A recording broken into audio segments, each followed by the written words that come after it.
Good morning students. बेटा, आज मैं आप लोगों को हिंदी व्याकरण में मुहावरे ये समझाने जा रही हूँ।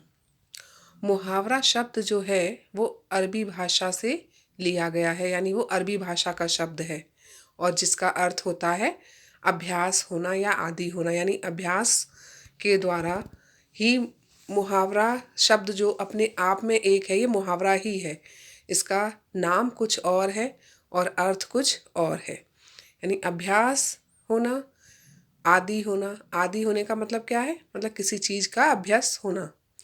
इस प्रकार मुहावरा शब्द अपने आप में, जैसा कि मैंने भी बताया, स्वयं एक मुहावरा है, क्योंकि ये अपने सामान्य अर्थ को छोड़ करके कैसा है, असामान्य अर्थ को प्रकट करता है, यानी एक दूसरे ही अर्थ को प्रकट करता है जो हम सोच भी नहीं सकते। असामान्य मीन्स बिल्कुल भी उससे मिलता जुलता भी नहीं होता। वाक्यांश शब्द से स्पष्ट है कि मुहावरा संक्षिप्त होता है। वाक्यांश माने वाक्य का छोटा सा अंश। तो इसी से हमें पता चलता है कि मुहावरा जो है वो एक वाक्यांश होता है, यानी वाक्य का छोटा सा अंश होता है, परंतु अपने इस संक्षिप्त रूप में ही किसी बड़े विचार या भाव को प्रकट करता है या छिपाए हुए रहता है।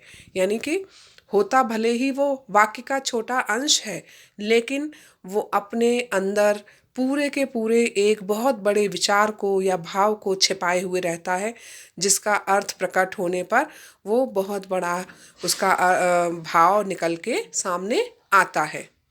उदाहरणार्थ एक मुहावरा है। उदाहरणार्थ माने उदाहरण के लिए, जैसे एक मुहावरा दे रखा है, काठ का उल्लू। इसका अर्थ यह नहीं है कि लकड़ी का उल्लू बना दिया गया, यानी कि शब्द वाक्य का एक छोटा सा अंश है ना, काठ का उल्लू, यानी 3 शब्द है केवल, पूरा सेंटेंस भी नहीं है, पूरा वाक्य भी नहीं है, लेकिन इन 3 शब्दों में ही बहुत बड़ी बात छिपी हुई है, बहुत बड़ा भाव जो है वो छिपा हुआ है। काठ का मतलब होता है लकड़ी, ठीक है ना, और उल्लू आप सभी जानते हैं। अगर हम शब्द का अर्थ निकालना चाहें तो क्या निकलेगा? लकड़ी का उल्लू। लेकिन मुहावरे का अर्थ इस प्रकार होता ही नहीं। मुहावरे का अर्थ तो बिल्कुल डिफरेंट होता है। तो इसका यहाँ लकड़ी का उल्लू अर्थ न निकलकर यहाँ पर इसका जो अर्थ निकलता है वो है, यानी बिल्कुल ही बेवकूफ़ होना, कोई अकल न होना, महामूर्ख होना। तो इससे यह अर्थ निकलता है कि जो उल्लू है, यानी कि काठ का है, वह हमारे किस काम का, यानी कि लकड़ी की अगर कोई भी आकृति बना दी जाए, किसी भी चीज़ की आकृति, ये उल्लू है लेकिन किसी और की भी आकृति अगर बना दी जाए तो वो तो किसी काम की नहीं है जब तक कि वो सजीव न हो। अगर वो सजीव है, सजीव माने जीवित, तब तो वो किसी काम आ भी सकती है, लेकिन लकड़ी की है तो वो किसी काम की नहीं है। इसी प्रकार से अगर इंसान भले ही जीवित है, सामने ही है, लेकिन वो अपनी अक्ल का इस्तेमाल नहीं करता है, मूर्ख है, तो ऐसे इंसान का होना और ना होना एक बराबर ही होता है, यानी वो किसी के काम नहीं आता। इसीलिए ये मुहावरा कह दिया गया है कि अरे ये तो काठ का उल्लू है, यानी कि ये तो सामने होते हुए भी किसी काम का नहीं है। तो उसमें सजीवता नहीं होती है, इसीलिए वो किसी काम का भी नहीं है। इस प्रकार हमने क्या जाना कि काठ का उल्लू का अर्थ जो है वो महामूर्ख होता है। यानी कि एक तो हो गया मूर्ख, जिसको थोड़ी बहुत तो समझ होगी, लेकिन एक हो गया बिल्कुल ही महामूर्ख, यानी बहुत बड़ा मूर्ख होना। अब आपको इसी तरह और भी उदाहरण यहाँ पर दिए गए हैं। अक्ल के अंधे, यानी वही मूर्ख, बुद्धिहीन होना, जिसको कोई भी बुद्धि नहीं है, हीन माने न होना, ठीक है ना। अक्ल पर पत्थर पड़ना, यानी कुछ भी समझ ना आना, कितना भी कोई समझाए पर फिर भी उसकी बुद्धि में कोई बात ना जाए तो उसे कहते हैं क्या तेरी अक्ल पे पत्थर पड़ गए हैं, यानी कि क्यों तेरी बुद्धि में कोई बात नहीं जा रही है। फिर है अक्ल के पीछे लठ लिए फिरना, यानी कोई भी ऐसा मूर्खतापूर्ण कार्य करना जिस पर कि जो करने योग्य ही नहीं है और जिस पर सभी हंसें और उसका भी उपहास करें, उसकी हंसी उड़ाएं, तो वो होता है अक्ल के पीछे लठ लेकर भागना या फिरना, ठीक है। फिर है अक्ल का अंधा होना या अक्ल का दुश्मन होना, यानी कि अक्ल होते हुए भी ऐसे काम करना बेवकूफ़ी भरे हुए कि सामने वाले को ऐसा लगे कि ये इसके पास तो भगवान ने इसे बुद्धि बिल्कुल दी ही नहीं है, या तो ये अक्ल का दुश्मन है, बुद्धि का दुश्मन ही है क्या। तो इस तरह और दिए हुए हैं जो है वो घी के दिए जलाना या फिर आंखों का तारा होना। अर्थ क्या है घी के दिए जलाना का? खुशी मनाना। आपको उदाहरण भी दिया है, श्री राम के अयोध्या लौटने पर लोगों ने घी के दिए जलाए, यानी बहुत अधिक खुशियां उन्होंने मनाई थी। सेकंड जो है वो है आंखों का तारा होना, यानी बहुत अधिक प्यारा होना। सचिन अपने माता पिता की आंखों का तारा है, या फिर हर एक बच्चा अपने माता पिता की आंखों का तारा होता है, यानी हर माता पिता को अपना बच्चा बहुत प्यारा लगता है, तो क्या कहेंगे, अरे ये तो मेरी आंखों का तारा है, यानी कि ये मुझे बहुत अधिक प्यारा है। तो अब आपको ऊपर दिए गए वाक्यों से ही स्पष्ट हो गया मुहावरों का अर्थ एकदम से, कि उनका पद जो है, वाक्य का जो अंश है वो तो कुछ और होता है, लेकिन उसका जो अर्थ है, वो भाव, वो बिल्कुल ही सामान्य अर्थ से अलग होता है, भिन्न होता है। तो ये सभी फिर मुहावरे कहलाते हैं।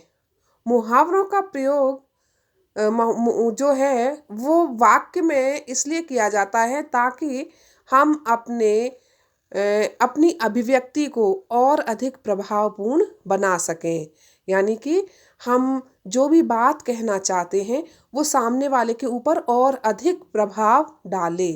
इसलिए हम अपने वाक्यों में जो बातचीत है नॉर्मल, उसमें मुहावरों का प्रयोग करते हैं, यानी सामने वाले को पता लगे कि जो हमसे बात कर रहा है वह बहुत ही प्रभावशाली व्यक्तित्व को रखने वाला व्यक्ति है।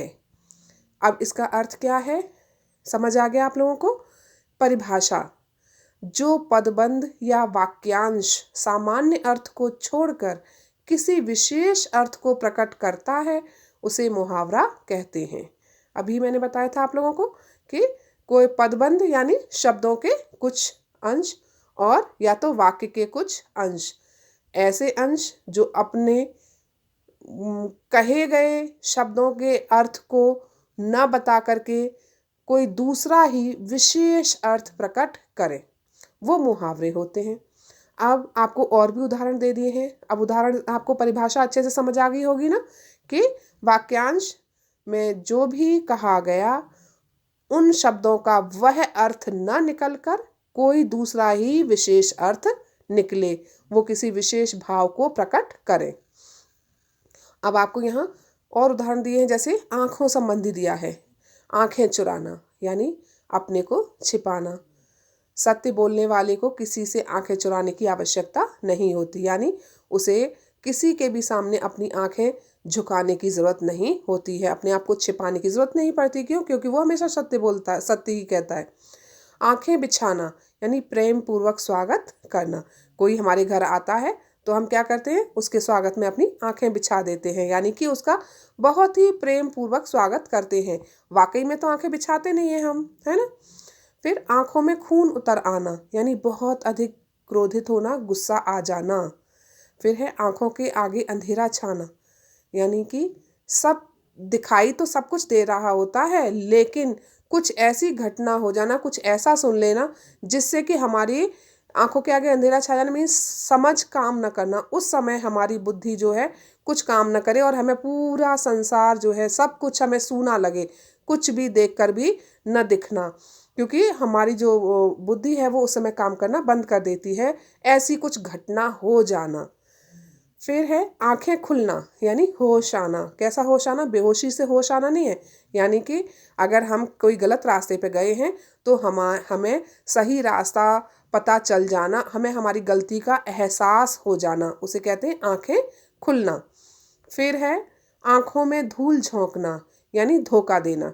कोई भी आपसे आपके सामने ही कुछ बोले और करे कुछ और दूसरी, यानी कथनी और करनी में अंतर होना, उसे कहते हैं आंखों में धूल झोंकना, कहना कुछ और करना कुछ और ही काम।